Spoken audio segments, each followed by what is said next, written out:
نہیں نکالنا بس. اچھا میم، یہ بتایا جا رہا ہے کہ ملٹری کورٹس کے اندر لے کے جانے کے چانسز ہیں اور عمران خان کو اسی حوالے سے کر رہے ہیں یہ سارے اقدامات. کیا ہم یہاں پہ بیٹھے رہیں گے؟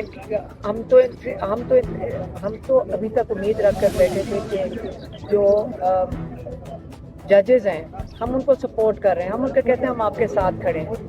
اگر ان کو اس کی قدر نہیں ہے کہ لوگ عوام جن کو انہوں نے انصاف دینا وہ ان کے ساتھ کھڑے ہیں، اگر وہ نہیں کریں گے تو کیا ہم یہاں پہ ہاتھ میں ہاتھ رکھ کے بیٹھے رہیں گے؟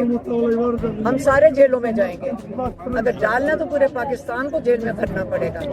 اگر ان کا خیال ہے کہ ہم یہ گرمی سے ڈریں گے یا بڑی اچھی ٹائم آ گیا، گرمی ہو گئی ہے اب تو کوئی نہیں نکلے گا، ہمیں اس گرمی میں کیا، ہمیں کسی گرمی میں کھڑا کر لیں.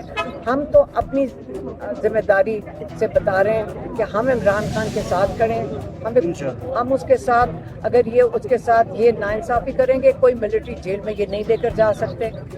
یہ اگر یہ سوچیں گے بھی تو دنیا کے اندر ان کا تماشا بنے گا. بڑی مشکل سے ان کی عزت بحال ہوئی ہے ان اسٹیبلشمنٹ کی.